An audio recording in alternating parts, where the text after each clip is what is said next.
Apakah benar masjid itu perlu menyesuaikan dengan jemaahnya yang majmuk sehingga tidak mengapa mengkoordinir dakwah atas tiap aliran, misal sekedar membuat acara maulid syukran? Kalau Allahu alam, yang saya tahu ya, yang saya tahu tidak boleh mengambil semua aliran. Karena Islam tidak ada aliran sebenarnya. Islam itu satu. Yang membuat banyaknya aliran sekarang muncul, kenapa ada aliran muncul ini? Karena adanya tadi ijtihad, upaya-upaya yang baru dibuat sekarang, kontemporer, bukan kembali ke sahabat tabiin orang-orang dulu ini. Jadi upaya-upaya mereka, jadi muncullah banyak bumbu-bumbunya Islam nih, banyak bumbu-bumbunya. Sebenarnya itu tidak perlu semua, nggak ada dalam Islam itu. Bagaimana caranya kita mengangkat? Banyak orang mengangkat hadis ikhtilaf ummati rahmah, perselisihan umatku rahmat. Teman-teman, ini hadis palsu. Hadis palsu. Nabi SAW tidak pernah sebutin, gitu kan? Nggak ada hadis ini. Masa Nabi SAW suruh kita berikhtilaf? Sementara hadis-hadis Nabi jelas disuruh kita bersatu kan? Orang mukmin sama mukmin seperti tanaman yang saling memenuhi satu sama yang lain. Orang mukmin sama mukmin seperti satu jasad. Kalau satu luka, semua tubuh merasakan demam. Disuruh bersatu, masa disuruh berikhtilaf? Cara supaya kita tidak berikhtilaf, tidak berselisih, tidak ada aliran, teman-teman sekalian, kembali kepada wahyu. Subhanallah, orang kalau keluar dari wahyu ini kembali kepada hadis Nabi. Kata Nabi SAW, Yahudi terpecah 71 golongan, Nasrani 72, umatku jadi 73. Nabi sudah tahu nanti akan banyak tuh golongan-golongan muncul setelah beliau nanti. Ya, kayak kita sekarang yang sudah jauh dari Nabi SAW. Muncul tuh sampai 73 golongan. Semuanya masuk neraka kecuali satu. Masuk neraka dulu, nanti masuk surga. Ya, Muslim masuk surga, tapi dia masuk neraka dulu kena dosa. Semuanya masuk neraka dulu kecuali satu. Ada satu tanpa hisab, masuk tanpa neraka. Sahabat sudah tanya, teman-teman sekalian, siapa yang satu itu ya Rasulullah? Kami mau yang satu itu yang langsung masuk surga tanpa hisab. Kata Nabi, makana ana alaihi wa ashabi. Orang yang mengikuti saya dan sahabat-sahabat saya. Ini gak mungkin salah udah. Wahyu turun kepada siapa? Nabi Muhammad SAW. Nabi Muhammad ajarkan kepada siapa? Sahabat Nabi. Ini generasi emas nih. Sahabat lakukan, kita lakukan. Tidak lakukan, jangan dilakukan. Islam bukan agama yang harus dikembangkan, teman-teman sekalian.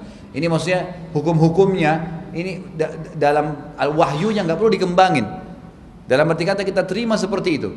Nanti kalau ada ijtihad untuk mengkiaskan, gitu kan? Ada hukum-hukum yang memang baru ditemukan, kemudian ini memang perlu dicari dalilnya, nasnya, perumpamaannya mungkin. Tapi tidak ada sesuatu yang baru. Apa yang telah diajarkan Nabi kepada sahabatnya itulah agama Islam, nggak perlu ditambah, nggak perlu dikurangin. Dan Nabi sudah ingatkan, kalau anda tetap mau menganggap apa-apa aliran semua sama, berarti sama tadi Nabi sudah bilang 73 golongan semua masuk neraka, cuma satu yang selamat, yang berpegang pada apa yang aku ajarkan dan sahabat-sahabatku. Tadi teman-teman disebut masalah maulid, sudah sering saya jelaskan di masjid kita. Maulid ini antum silahkan ikutin sejarahnya, cari tahu sejarahnya, ketik di Google deh, sejarah maulid, coba lihat. Teman-teman pun yang lakukan maulid pasti tahu kapan sejarahnya, tahun 230 Hijriah. Nabi meninggal tahun berapa? 11 Hijriah. Khulafaur Rasyidin selesai tahun 40 Hijriah, gitu kan. Generasi emas sahabat sudah habis, gitu kan. Generasi tabi'in juga habis. Muncul dinasti Fatimiyah Syiah di Iran, di Mesir, yang buat maulid pertama kali karena mereka melihat mereka berbatasan dengan Romawi. Maka mereka melihat kenapa orang-orang Nasrani merayakan hari lahirnya Isa alaihissalam, maka mereka juga mengatakan kalau gitu kita harus rayakan hari lahirnya Nabi Muhammad SAW. Ayo kita dibuatlah 6 macam maulid. Maulid Nabi SAW, maulid Hasan, Husain, Fatimah, Ali, dan juga maulidnya raja mereka. Dan sampai sekarang Iran masih lakukan itu. Ini ditarik ke dalam masalah ibadah. Sudah mulai ada zikirnya, ada berdiri menganggap ruhnya Nabi sedang lewat kalau lagi baca salawat. Mulai dulu maulid cuma setahun sekali kan hari raya, sekarang setiap malam Jumat dibaca, setiap ada pengajian dibaca. Ini mana dalilnya nih? Mana buktinya secara syar'i kita? Kalau Nabi nggak kerjain, teman-teman kira-kira masuk akal nggak? Kalau Nabi SAW meninggal dan agama sudah sempurna terus tidak diajarkan caranya, seperti yang teman-teman lakukan berdiri sambil baca salawat, menganggap ruhnya Nabi sedang lewat. Ada nggak Nabi pernah contohkan persis seperti yang anda lakukan sekarang? Nggak pernah. Oh ada hadis Ustaz, katanya Nabi, ya waktu ditanya puasa Senin beliau mengatakan hari itu saya dilahirkan. Baik, Nabi informasikan lahir saya hari Senin, hanya itu. Bukan disuruh antum buat-buat kayak sekarang yang antum lakukan.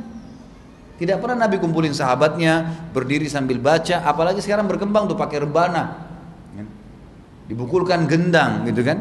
Tidak pernah ada contohnya teman-teman, tidak ada contohnya. Makanya saya pertama kali masuk di masjid ini saya bahasakan sama teman-teman pengurus. Ikhwani, kalau saya diminta waktu itu minta jadi penasehat di masjid, saya bilang kalau saya diminta jadi penasehat, saya minta satu. Tolong murnikan masjid kita ini supaya ada masjid jadi contoh di Jakarta kalau kita berpegang pada wahyu. Biar Masjid Nurullah terkenal masjid yang berpegang pada kemurnian Islam. Enggak ada bumbu-bumbunya nih. Memang betul-betul ada ayat, ada hadis kerjakan, tidak ada jangan dikerjakan. Orang masuk masjid ini semuanya tenang, enggak ada ribut-ribut, teriak-teriak, pakai mic, enggak ada, tenang. Sunnah Nabi begitu ya sudah begitu. Kita lakukan begitu. Itu yang saya maksudkan. Jadi kita murni, dan alhamdulillah teman-teman sudah setuju, gitu kan? Dan apa yang terjadi? Bukankah masjid kita alhamdulillah berkembang, banyak yang datang, Ramadan selalu penuh. Jadi contoh, saya sering dengar di luar, oh Masjid Nurullah bagus ya di Kalibata, udah orang masuk enak, ibadahnya enak, banyak pengajian-pengajian yang enak, semua dikatakan begitu. Kenapa sekarang ada masjid misalnya, saya tidak tahu ini pertanyaan apakah masjid kita atau bukan. Kalau masjid kita mudah-mudahan tidak, gitu kan. Terus kemudian ini masalah toleransi, kita datangkan saya semua aliran di sini. Ya teman-teman sekalian, bagaimana mau datang aliran? Aliran apa ini? Jelas yang datang berkata qala Allah, qala Rasul terima. Siapapun pembicaranya. Tapi kalau sudah mulai aliran sembarangan datang, ini kata syekh saya, kiai saya, mulai buat acara ini, acara itu, kita anggap itu keragaman yang boleh disatukan, tidak bisa. Enggak ada keragaman, Islam satu. Allahu a'lam. Ini Islam satu.